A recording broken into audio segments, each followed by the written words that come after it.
guys. All right, guys. Well, we are up and running. We are live on the Sunday night conversation. I suppose I'm going to steal that from ESPN. I hope I don't get a cease and desist. But yeah, we're here for our Sunday conversation, and we're talking about the Eternal Lust, the 2019 vintage. It's an Albarino from Otis Vineyard, and I have an amazing cast and crew with me to dissect this wine. We have Sean Tudor. Sean is the owner viticulturist over at Otis Vineyard. He is the reason that we have this wine today, and so for that we thank him.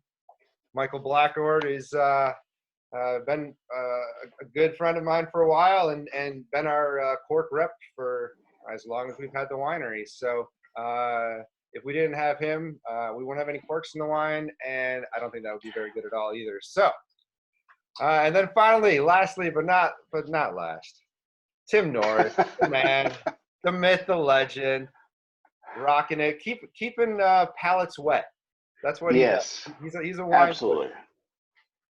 And so all four of us are going to go into this wine and talk about what goes into making a bottle of wine.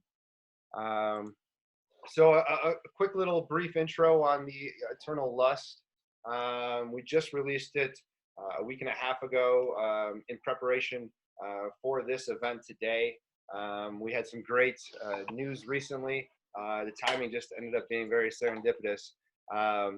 With the Seattle Wine Awards announcing that it won double gold for Albarino and getting 90 points from Wine Enthusiasts. So for all those things, we are happy. And if you had any other doubt, now you can be sure that this is something that you want to taste here. So on that note, let's jump into the tasting.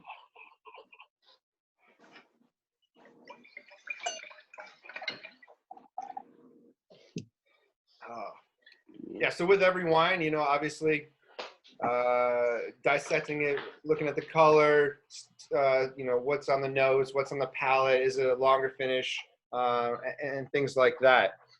So I'm going to swing it over to Tim first of all, just to get some first impressions on the wine as far as what he sees. Yeah, I mean it's a really nice Albarino on the nose. I agree with the little bit of green apple and that guava that you're saying comes through for sure. There's also like a little lemon pith, which I really like. Just kind of denotes a nice, for me, it's going to be a good mouth-watering kind of white wine. And yeah, it's just pretty, for lack of a better term. It's just a pretty wine. Well, thanks. Hey, so Tim, I want to just kind of ask you, while you're tasting this wine, when you taste a wine and you're evaluating a wine, for the wine list or something like that, what do you do? What's your procedure look like to actually go through it and taste the wine?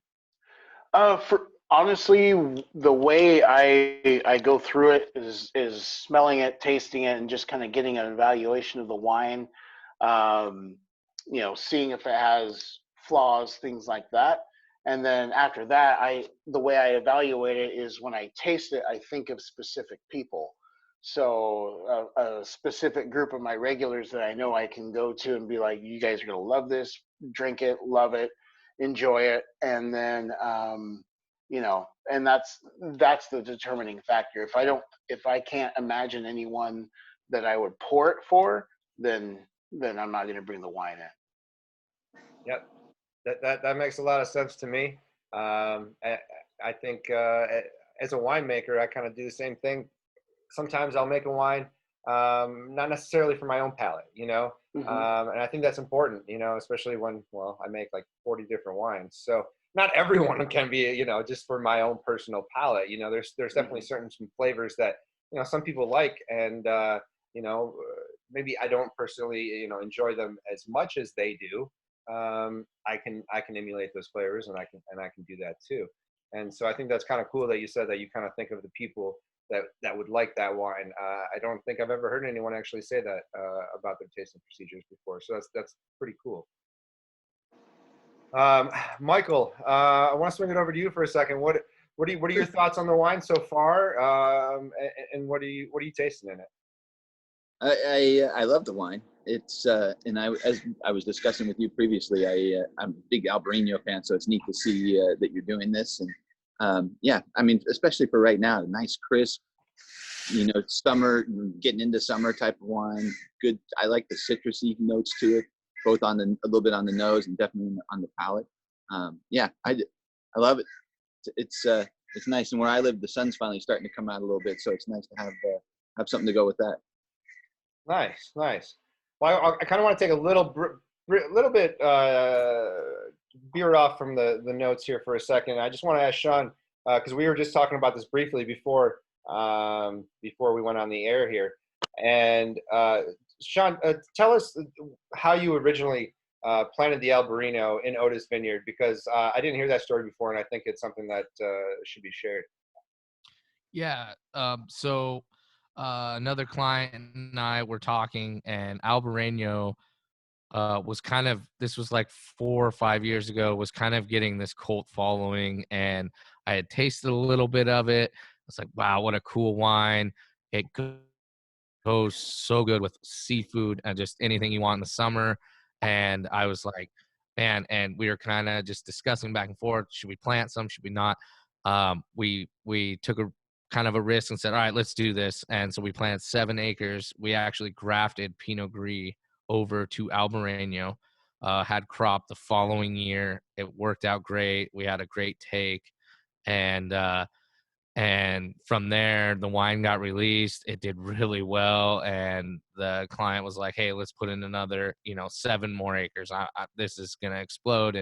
And so I threw in 10, knowing that I think this was a really hot wine, white wine for the future. And I knew a lot of people were going to start wanting it. And that's kind of where we went with that. And it's just turned into such a cool wine. And I think the Otis Vineyard being a cooler climate has really brought out some amazing tasting notes in this wine. And so, yeah, that's kind of how we started with it. Nice, nice. So Albarino, just kind of, filling out for everyone else. I mean, Albarino is originally a Spanish grape varietal. And personally, when I think about the grape, I think about the great acidity that it tends to have, that really nice minerality. That's kind of the examples that I've tasted it personally in my life. And again, Michael, you said you've had such great experience with Albarino. Is there any other regions outside of Washington that you like to go to for that, or is it just Washington Albarinos, or fill us in? Well, as I was saying, it's exciting to see Washington making more and more Albarino for sure.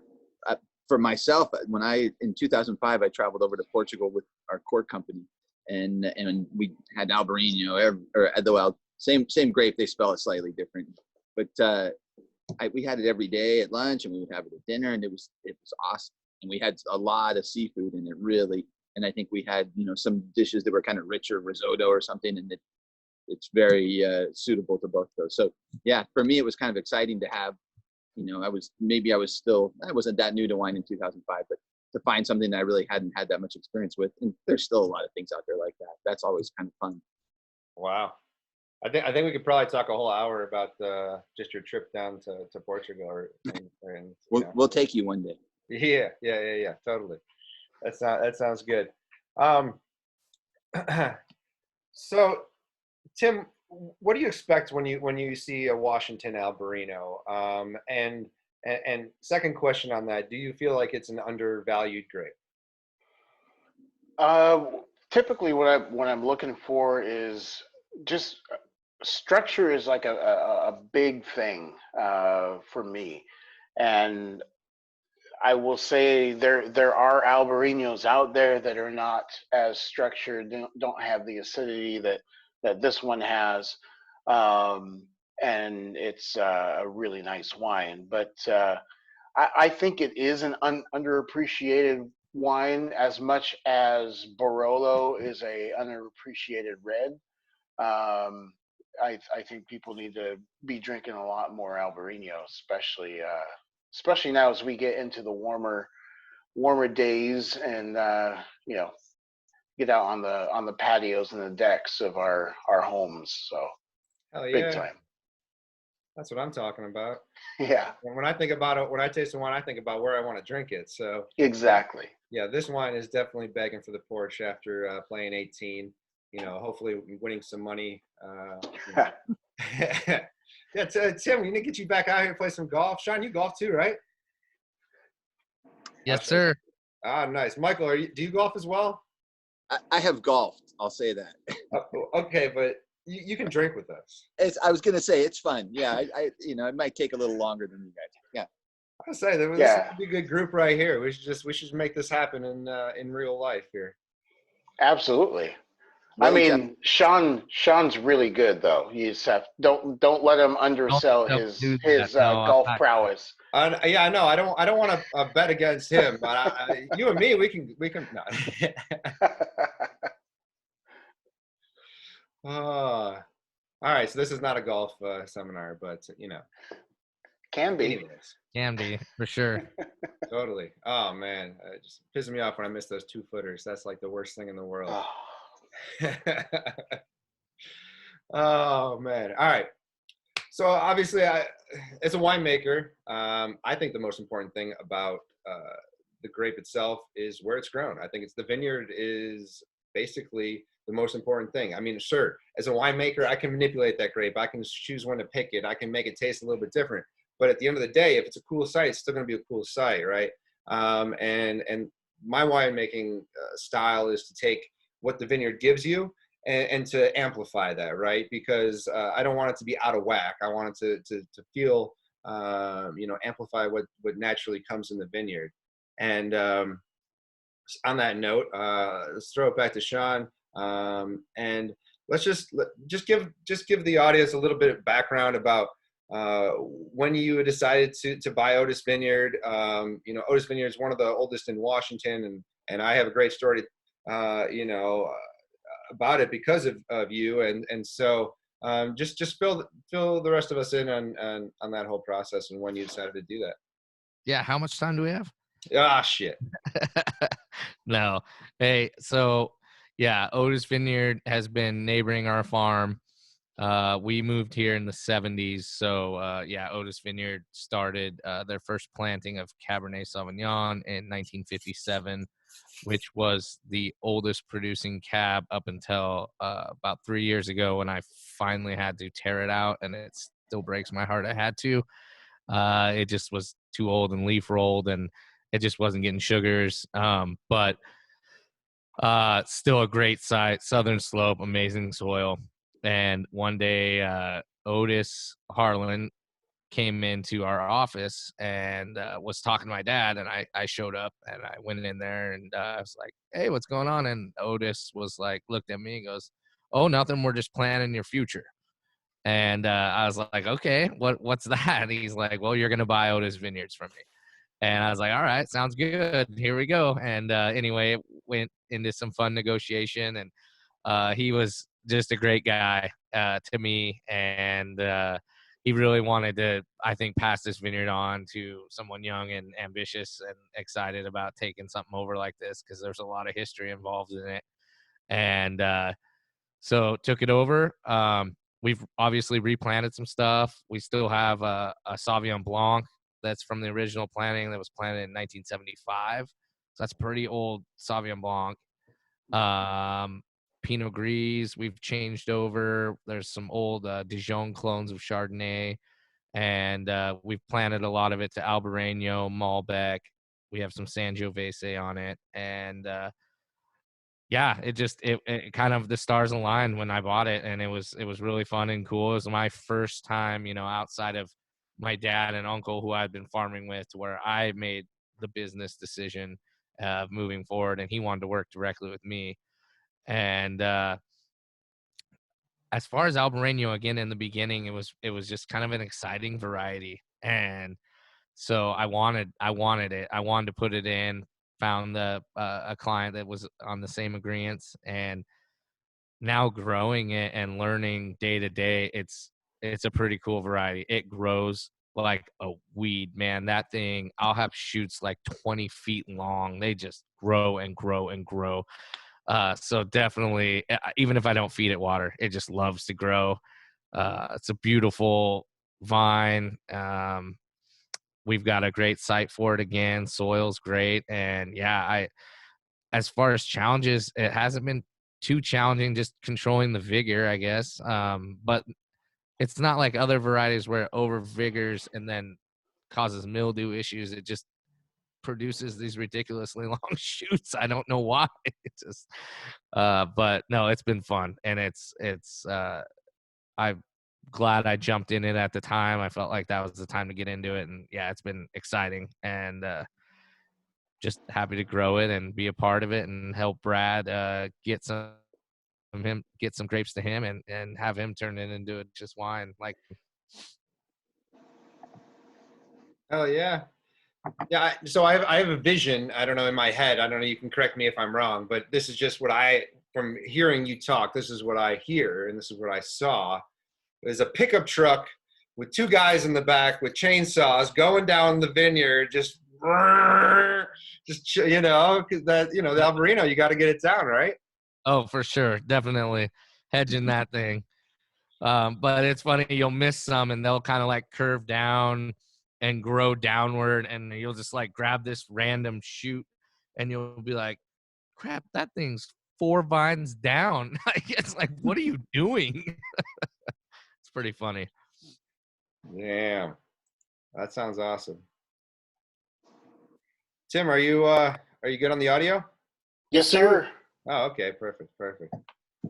So going to you, what have you had any experience with Otis Vineyard fruit before? Tell us your thoughts on it, and if you have. Not a ton. Okay. There's been just a few different wineries that we've kind of dealt with that have fruit from Otis, but overall, it's been a limited experience with Otis. Gotcha. Yeah, so we've worked with Otis for a couple different wines, and done red blend. We did some Cabernet from there, and a reserve Chardonnay is from Otis as well. And yeah, I mean, this wine was totally on Sean. I had nothing to do with this at all. He texted me and he said, "Hey man, how'd you like to make some Albarino?" And I said, "Well, I think I make enough wines. I don't know if I need another one." And he's like, "Well, how about I give it to you. If you like it, you can pay me for it." And I'm like, son of a. And of course, it's like one of my favorite wines that I made the whole year. And it's just like, oh God, all right. So now, he's hooked me. He's my drug dealer over here. He's getting me hooked, and then, he's going to jack up the price. That's what they do. You got to watch out for them. All right. Young kids, watch out for that. Oh, no, but I'm excited. I'm excited to get it back again. So at the incubators, our next door neighbor was Palencia, and Palencia makes a great Albarino. And so that was really my first experience with Washington Albarino. So that's what I thought of when I was asked if I wanted to make some. I said, sure, why not? Michael, do you have any thoughts on Otis Vineyards or wine that you've tasted from there? Or? I don't think I've had many white wines, but I remember back probably in the 80s sometime when I was first getting into wine, I can remember seeing the David Lake series from Columbia Wine, and Otis Vineyard was, there were 3 or 4 of them, and that was always one. And I probably had a chance to taste it through some, friends that would get that wine or whatever. I mean, it wasn't easy to get, I don't think. And yeah, I mean, I know, and I want to say there's some Cabernet sourced from it that goes into some of the top scoring wines in the state, right? I mean, from what I remember. But yeah, I know it's an iconic, whatever, 70-year-old vineyard now, roughly. Yeah. I mean, Sean, who maybe what are some of those wineries that you could find wines from? that you can tell? Mary Hill Winery sources a lot now. Array Cellars does a really cool Clone 76 Dijon clone there. Our Sauvignon Blanc goes to Gallo now, and Mary Hill takes a little bit of that. Gallo's they sourced a little bit of it early on. When I purchased it, there was pre-existing contracts, so. But mainly Mary Hill, Martinez now. They're doing all their whites are generally from our vineyard. So, Nice. So what's the breakdown of percentage from red to white grapes in the vineyard? So now it used to be way more reds. We actually did plant some apples on it in the old site. We did some Cosmic Crisps there, which is a great apple. But I would say we're 60 white, 40 red now. And to touch on Brad, I think I showed you the 1957 vines that I dug out, didn't I? Oh yeah. Yeah. So when we tore that vineyard out, I walked that vineyard all the time in production. I loved it. It was so cool because these vines just grew just gargantuan. And one vine in particular was one set of roots, and the vines, it was in a fan system, but it was 22 feet long. It probably weighed 400 pounds because we dug with a backhoe down and cut it at the roots and preserved it, because I was like, this is history. I'm not just throwing this all in a burn pile and burning it. No way. So I went out there and flagged 20 to 30 of the most unique vines out there, and I still have them to this day. Some people buy them from me, but yeah, they're just super cool history there, and they're gargantuan. That's awesome. Yeah. I remember the first time I saw those, I was like, oh yeah, that's pretty awesome. That's old vines right there, you know. Yeah, for sure. All right. We gonna make some apple cider then, or what? I think so. Maybe some Cosmic Crisps. There we go. Hey, let's do it, right? Yep. I'll talk you into it. I'll say, hey, I've got about a bin of apples here. If you want them, they're free. You got to pay the next year, though. Gosh dang it, man. I just keep getting myself in debt, man. All right. So that was awesome. I just want to go into a little bit of the production of this wine and what we did to make it, into the bottle. So as customary for the white wines that we get in, the white grapes that we get in, we let it sit overnight, and then the next day we'll press it. We do have a basket press, so it doesn't press as hard. And we used to use a bladder press, and I could get 2-bar extraction on that, so I could get a lot of juice, and the berries would have very little left at the end. However, with a basket press, it's really, really hard to get that extraction from the berries themselves. So we get it's a very, very light pressing overall, and so the juice we get is just super light, super floral. We actually this year ended up using the other half of the Albarino that the grapes that were pressed that still had juice left in them. We actually saved those, and we co-fermented them with some Grenache Blanc that I did the same thing with.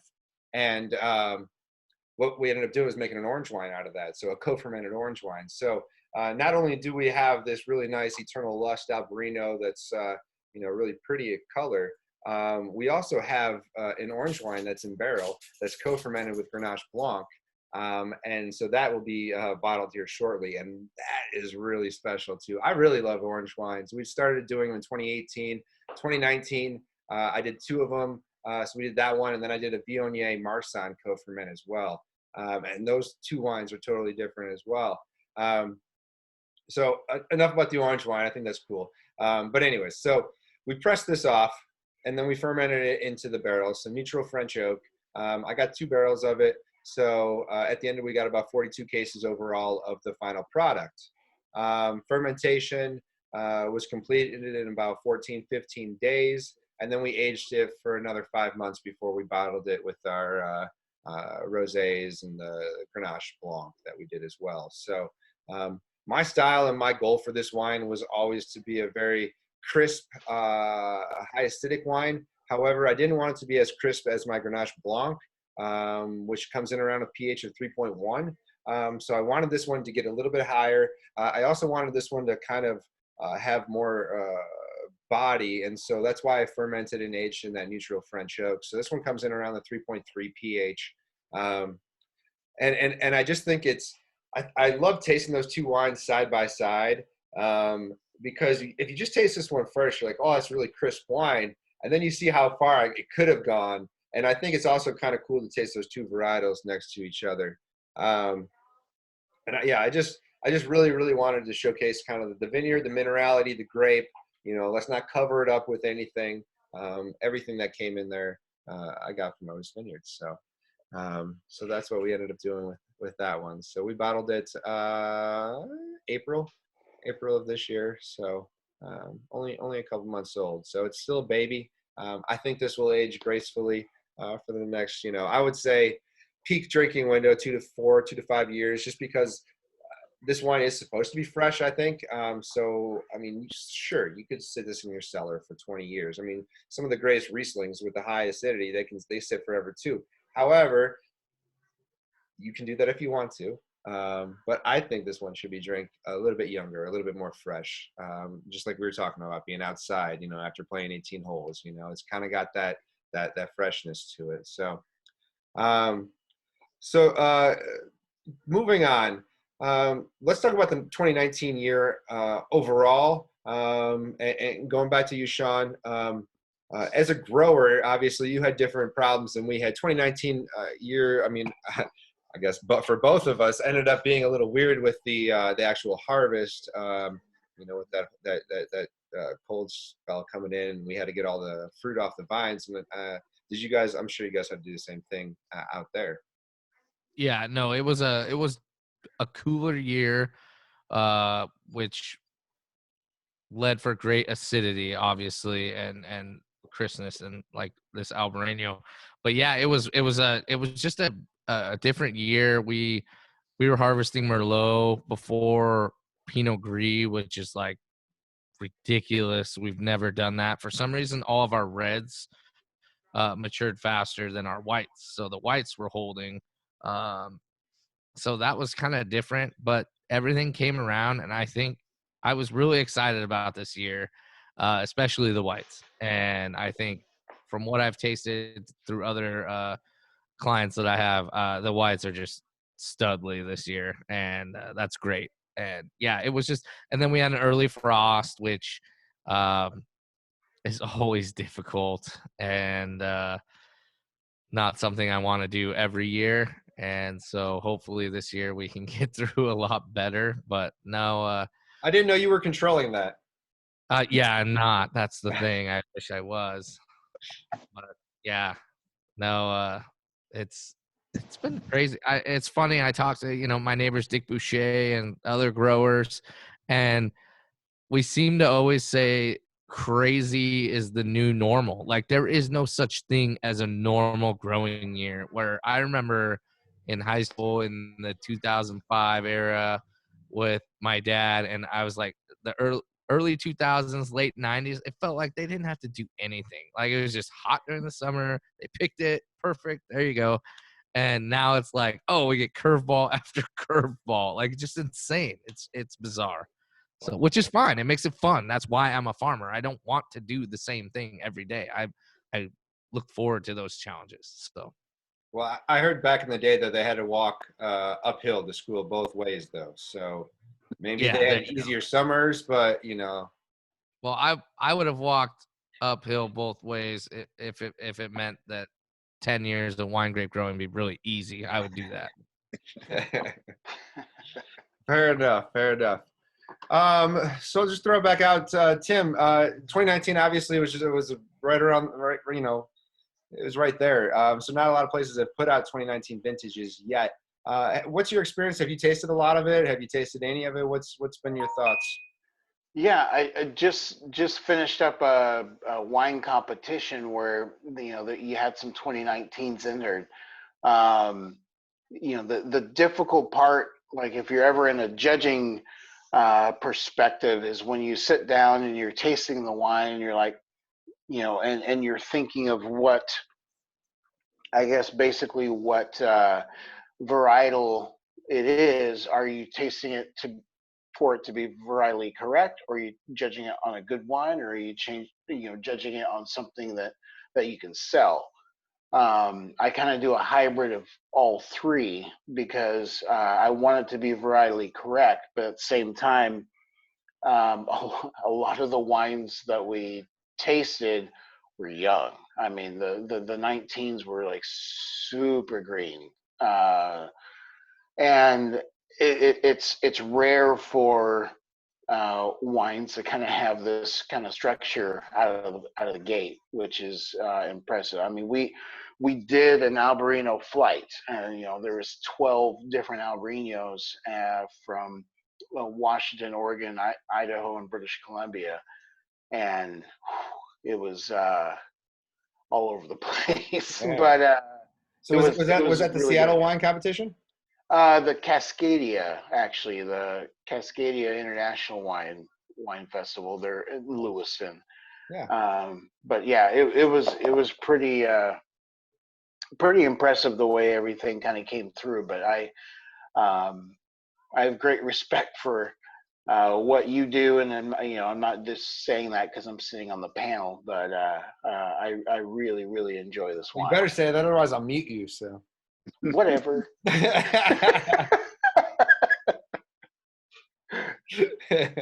I'm just messing with you. You Mm. go, brother. Of course.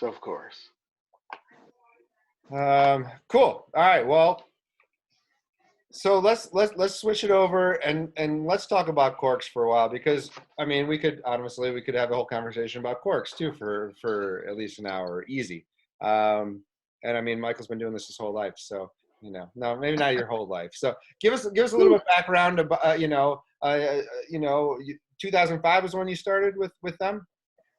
I started in December of 2004, and had worked for some wineries and some import. I worked for the Terlato group, and they had some wineries they owned in California and imported wines as well. So it was a good chance for me to have exposure to a lot of different things.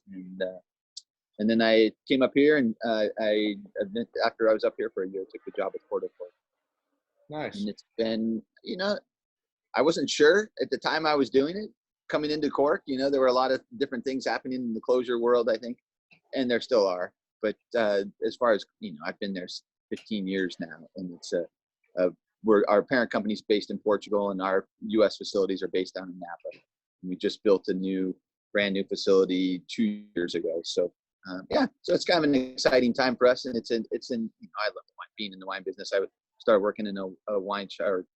I started working in a wine shop in college, and stayed on doing that after I graduated, and really got into wine that way. And have been in some manner associated with it ever since then. And then Porto Cork. Oh yeah, go ahead.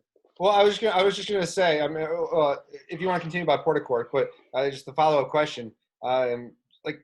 I think a lot of people, the consumers, they just see a cork, right? They don't know differences of grades or anything. Like, they don't understand what really actually goes into it, and how many different styles of corks there really are. So I think that would be kind of cool to talk about as well. But I'll definitely totally let you talk about Porto, because they are. No, well, and I was going to say, so the first time I happen to have a chunk of corkwood. So it just looks like a piece of wood, or an oak tree, and then what we end up doing is punching those out. And then this is the actual piece, the interface with the tree where they've harvested and pulled it off.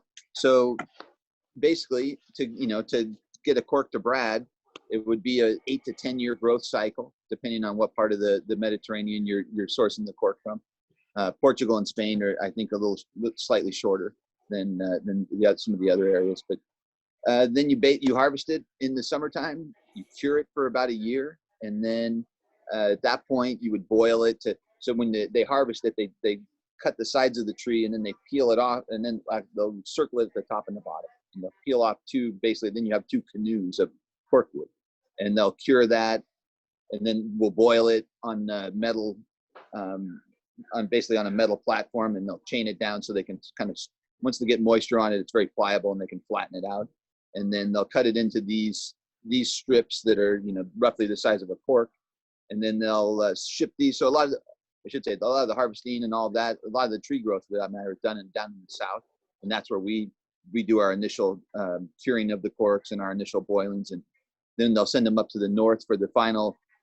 It's really interesting to see how the corks are punched between, we do some by hand, and then they have some where they now will scan. They'll send a strip like this through a laser scanner, and it will tell the punching machine where the absolute best pattern to get the best number of corks and the best quality based on the internal structure is. So so we're applying a lot of technology now to a hundreds of years old. It's tree bark basically. So it's really interesting that way. And I think to go back to that, so once the corks are punched out of here, then they're sorted a number of times, both by humans, optical sorters, and by that we achieve just basically 6 or 7 different grades that will have different levels of porosity. So you could have something like this that's really looks like a dowel almost, and then you have at the other end of the spectrum corks that are much more porous. But if they've been cleaned properly, then it really comes down to what you want to have visually. And now, depending on who you're dealing with for your corks, there's a lot of options as far as getting corks that are clean and that we've applied technologies to eradicate TCA, which is the cork demon, so to speak. It is. It's it's that nasty genie in the bottle. You don't want to see it. Yeah, and it's difficult with cork because they all look the same. And you kind of said it before. If everything's going well, you pull the cork and it gets thrown aside, and you get on with enjoying your friends and your meal and whatever you're into. So yeah, so it should work that way. And we're getting to the point. It's been a long time coming, but we're getting to the point now where we have we can offer things that don't bring any TCA into the picture. So that's a good thing. Totally, yeah, and we've actually started using some of those corks. We're just kind of seeing how it goes, and seeing, with the consumer, what they think. People always ask me this in the tasting room every single day, and it's just one of those questions that I'm like, I don't really know how to answer.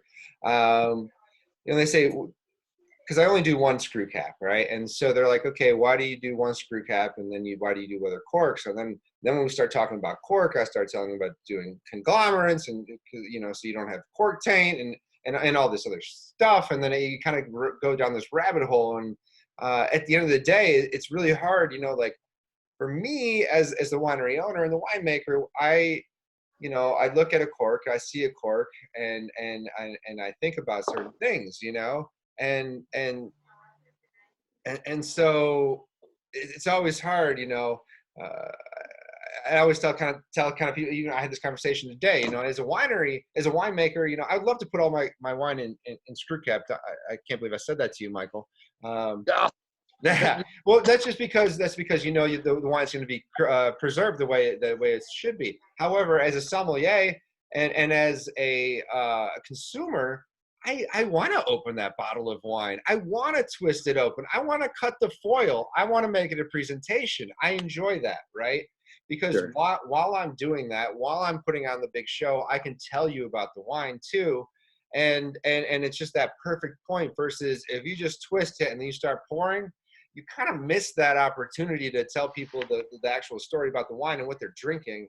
And as soon as people have wine in their glass, they kind of tone you out a little bit, right? So I kind of like that anticipation. I kind of enjoy that, right? And so that's the reason that we only do one screw cap, and everything else is we use cork. And we've been with you guys since we started in 2014. So.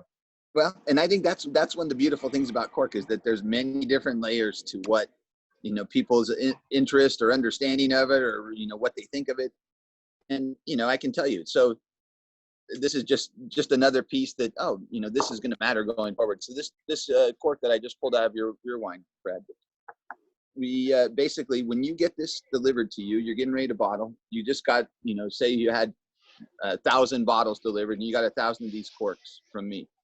The carbon offset for this cork neutralizes the expenditures that have been made, carbon wise to the environment to produce that bottle. And I should feel how heavy your bottle is. The heavier bottles are a little dicey, but I think up to a 500 gram bottle, it is supposed to be basically you're starting at neutrality there, and you're not using a capsule, so you're ahead of the game, and you've got so a few things, right? So I think that's going to become more and more important.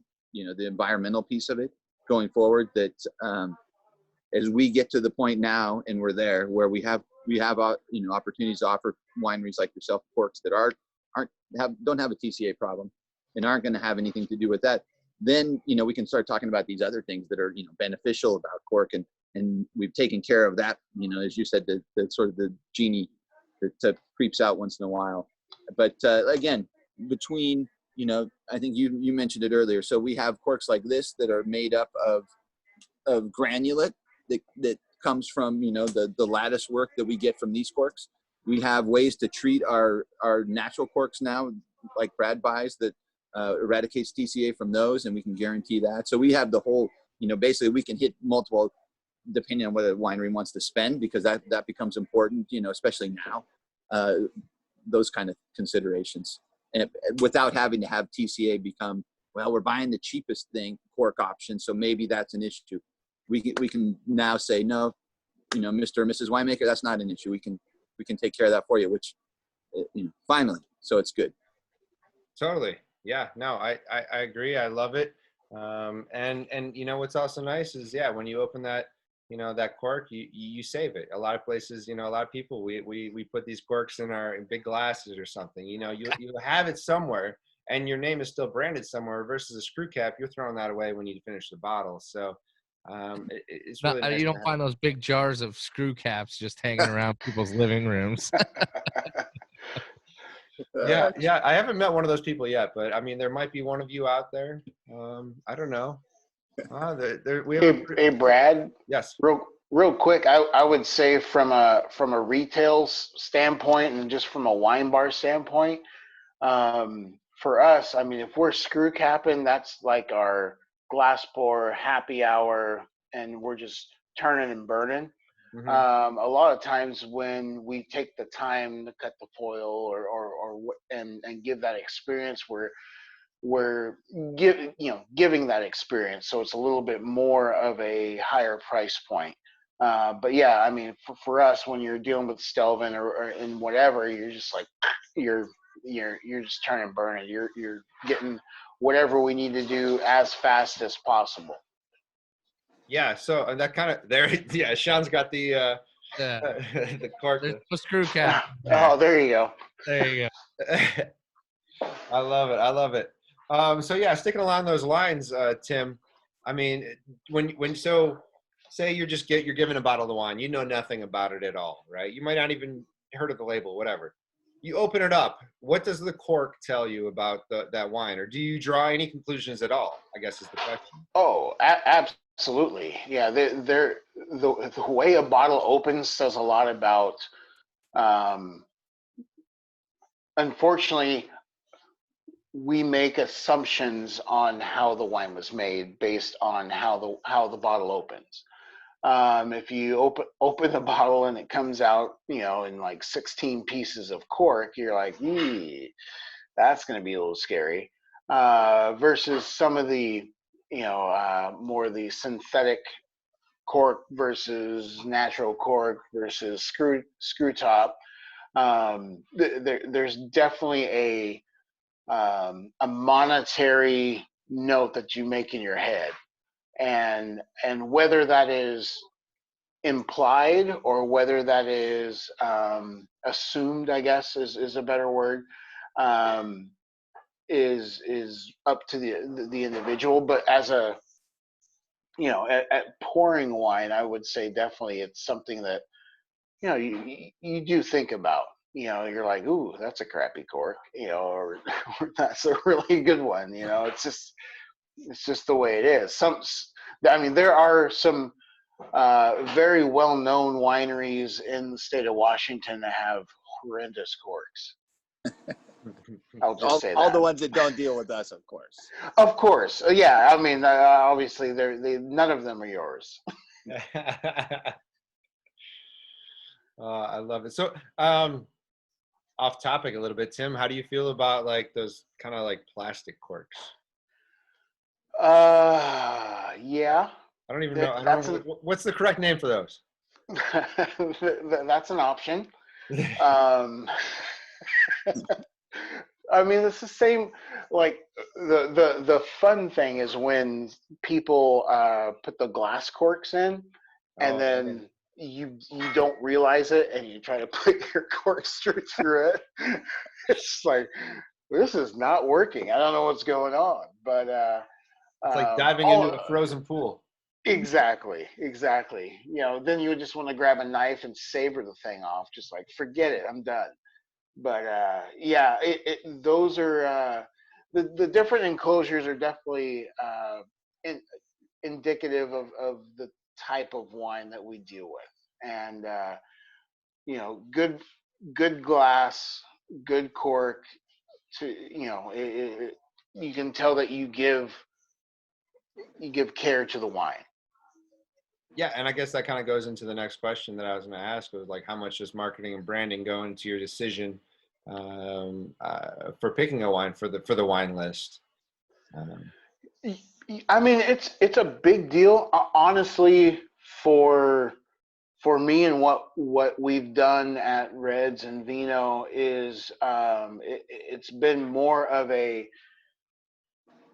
relationship driven idea for us because yes, the wine has to be good, but if you know when I look at a label, honestly, I don't see a label, I see people.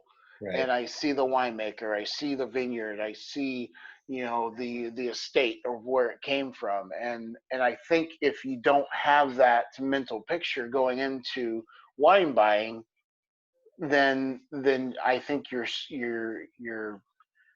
doing your client base a disservice because especially on the west side over here, you know we don't have vineyards. You know they're not just everywhere. I mean we do, but they're not everywhere. And you know to paint the picture of what it looks like at certain vineyards, and you know you're like, hey, you know if you're in Grandview and you take this, you know, take the left or the right, and then you drive a little bit, and then boom, you know you're at Boucher, and then there's Otis right there, and then and just to paint that picture is is a little bit different than saying, you know, the winemaking experience of people ask where the wine comes from and you point. You know, that's a big difference. Over here, you know, tasting wines up in Winville, you have to grab pictures and just be like, this is what it looks like. It's beautiful, whether it's evergreen or, you know, picturesque type places. Um, but, you know, we'll have to ask Sean about the being able to stay in the vineyard thing because that's coming soon. But I don't think we're supposed to talk about Sean, you want to talk about it? that. Wow. What do you mean? Like just being in the vineyard all the time? No, I mean like having bringing out little mini RVs and like being able to stay out in the vineyard. I feel like that's a thing that's coming to the Tudor vineyards. I think it totally is. I've thought about that many times. I was like, man, we should just build some mini houses out here and get those guys out from HGTV or whatever. And no, it definitely is, man. It's in dip.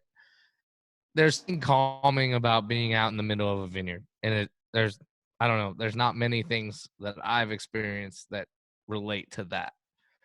Granted, I've always been a farmer and done that, but it's I don't know. I compare it to like I don't know, maybe being in like on a boat in a calming ocean. I don't know. Maybe that's a little weird too. I don't know, but it's just awesome, man. You just sit there and look at all these vines and they're alive and it's cool. Yeah, that's awesome. Tim, you can bring your RV out to my vineyard anytime you want. Done. Done. I'll be I'll, there next week. all right, I'll put some flags and holes in random spots on the vineyard, and we'll play 18 holes of golf out there. I love it. I love it. Count me in. Perfect. Count me in. All right, you're in too. Hey, I wanted to ask Michael, going back to the corks. So like in vineyards and apples, there's different clones and strains. How many is it just one cork strain, or are there many different kinds of strains being developed to be better, et cetera, yada yada? I didn't know. So I just thought maybe you could touch on No, well, yeah. Interestingly enough, in just relatively recently in the life of cork, they've started. So the cork is Suber. It's a cork oak. That's the one that all the corks come from. And in recent maybe 10 years, 15 years, I know our company's been working with some companies that are doing some modifications on the or they're crossing the trees with other things to where they can get, as it is now. If we plant a cork oak tree here, you get a harvest in 30 something years, but that's not suitable for wine stoppers. You could make, shoes and cork boards and whatever. So you get into a 40-year project before you get your first harvest of wine stoppers, which is, I think the most lucrative product you get off of a cork tree. So, so they're trying right now to modify that to where instead of having to wait 40 years, we're in the process now where they're seeing the first crop come in 12 years. So they are doing some research and some work on that. And I mean, the first time I went to Portugal, I expected, I grew up in California and I live in Oregon now. You go to a vineyard, it's lined out. They do things a certain way. So I expected the cork forest to be similar. It's really different than that. It'd be like driving down I-5 between, Washington and California. And, sometimes there'd be a whole bunch of them together in one kind of random orientation. And then there'd be a backyard of a house that would have a date, 2003 it was harvested. So they mark it with chalk. So it's a really old industry, that they're starting to apply more and more technology or, more modern thinking, but it's still, it's still a long cycle, even if it's 10 years to get to your first one. You wouldn't want to plant grapes now that you're going to get your first crop in, 10 years out. It's a big expenditure, but yeah, so there is some work going on with that right now. What about as far as growing regions, expanding on that? Like, you went to Portugal. Is it growable other places? Are people trying it? What's going on there? It does grow. It grows all around the Mediterranean. So it grows in Spain, primarily for wine stoppers, at least. Spain and Portugal are, I think, 70% of that production. And then there's, bits and pieces from here and there, but it grows in Tunisia, Morocco, Sardinia, but there's different, if you were in the cork business for 50 years, you'd have, a log of where you'd bought cork material from, and oh, these forests are consistently loaded with TCA. So maybe you go away from those. Well, now with some of these new technologies, all the cork forests are basically in the game now, I think, to some extent, because you can eradicate TCA and you can, grind it down into a smaller particles and treat it that way. So it's, I don't know that they're expanding greatly, but as far as what their footprint is already, but we're trying. I know in Portugal, our company is trying to do some things to make it more efficient and a little more like you do in a vineyard or in an orchard. And it definitely hasn't always been that way. It's definitely been more spread where the trees grew. I think that the oldest trees, I want to say it's maybe 200 years old, and they still harvest corkwood off it, and it's a huge, just that one tree. So it's kind of neat to think, 200 years. Think of all the different wines, from 150 years ago that some of those corks from that tree might have gone into, and who, in that time in history was drinking those wines. And yeah, it's just, cork's an interesting product, and it's got a lot of, I think as Sean and Tim both didn't say it, but they both said it without saying so, that there's a lot of passion in this. Sean's passionate about being a farmer. Tim can, tell a story about where he's gone and seen the vineyard where the grapes were grown and how the process has gone, and those kind of things. I think it's really, that's a neat part of our of what we all get to have a participate in, I guess. Totally. Yeah. Hey, maybe the thing of the future is tree select, right? So one case was bottled with this one tree, and then can we taste it now? We shouldn't taste the difference, right? It's 100 years old. 100-year-old cork versus 50. Yeah. Oh, I love it. I love it. Well, cool. I just want to give a little shout out. There's a lot of people that are watching. I got Chloe in the background here and Picasso over here. They're watching too, But no, we got a bunch of people on. See some Beth and buddy Al from Buffalo, and a bunch of people on Facebook too. So this has been pretty cool so far. We're going to wrap it up here in about another 10 minutes, but just want to thank everybody for coming out and for watching this so far. And as a little bonus, because, you know, we got to give a bonus to everybody.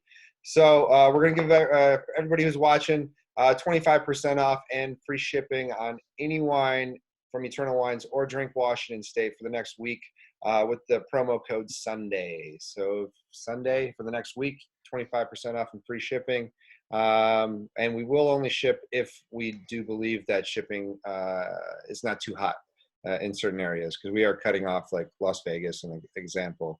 I know I got a lot of people out there, and unfortunately, it's just too hot to send you guys wine right now. So you can still get the deal. We'll just hold it off until we can send it to you safely, because we do want the wine to get to you safely. So this has been pretty cool. We've talked about cork. We've talked a lot about the vineyard. There's so much about cork that I just want to keep going back into, but we can't just do this whole thing about cork, unfortunately. And you know, and Tim, you've really added some amazing insights on how you see wines and how you see vineyards. And I kind of have a follow-up question. Like, when you see a bottle of wine and it has a vineyard designate on that bottle of wine, what does that say to you? To me, it means there's another level of care that's gone into it. At least that's what I'm assuming, because I feel like if you're putting the vineyard designate on there, you're taking pride in where it came from. You know, it's what, you know, what we've done over the past 300 years of saying made in America. You know, it's that same kind of a pride that goes into it. And I think from a wine standpoint, I mean, I feel like on one hand, we've kind of been bludgeoned with the, you know, France is it. And I think there's been a lot of people that said, no, we got this. You know, we make some good wines. And I feel like, especially Washington State, and I'm in the Northwest in general, we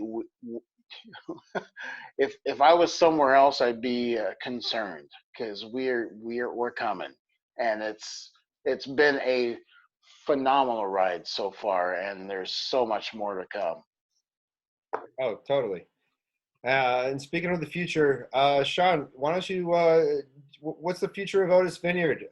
Fill us in. You know, are you ripping anything else out? Are you planning anything else? Any major changes coming up in the next couple of years? We might have to tear out the old Chardonnay. It's getting pretty haggard. But man, it still makes such good wine. I just can't get any tonnage off of it. If I do that, I'm probably gonna throw cherries there. And then I have 3 acres open that I'm wanting to do some fun stuff with. So come to me with a fun varietal, and I'll plant an acre for you, dude. Let's do it. Oh shit! You heard it first, right there. There it is. Get in on the stock of Otis Vineyard right now, because it's going up. It's going up. It's going up. Nice. Well, yeah, I'm excited for that. So let's jump back into the wine and the tasting, because this is a tasting webinar. We've been tasting it. We've been drinking it throughout. In my opinion, I mean, so I haven't left, so I've kept the bottle out, and so it's warmed up. And as the bottle and the wine is warmed up itself, I've definitely been getting like bigger, fuller flavors. But I still get that really nice citrus notes, some of that green apple and the cantaloupe, and yeah. So Michael, what are you smelling? What are you tasting? I think it's become more, well, at least mine has warmed up as well. More floral now. More. Yes. More. I mean, I've been drinking it as well, but I think the minerality is coming around. You know, as it's warmed up, it's come around much more for me. Yeah, that's a beautiful wine. I didn't know we were doing Albarino until the box arrived at my house, and I opened it up, and I said, "Oh, this is fantastic! I love Albarino." It's kind of a fun. I like the fact that it's something new and kind of fun, you know, as far as varietals and to the U.S. in a lot of ways, I think still.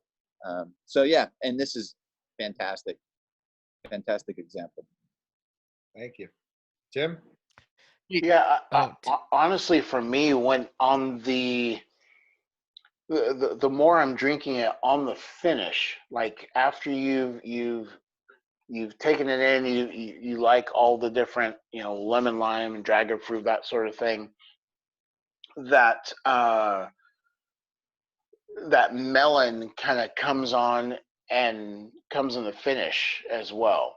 It's not so much up front as it is on the finish. There's just that nice ripe melon that just kind of cleans your palate as you're drinking it. I mean, this is man, I compare this with a lot of things, but it's very very good, very Yeah, good. I kind of wanted to go there with food. Sean, what do you got to say as far as tasting notes or food pairings? oh, dude, anything seafood, salmon. I mean, we're on the West Coast. If you're on the West or East Coast where you have, or you know, you can get seafood, fresh seafood, man. If you're not pairing it with this wine, you're missing out.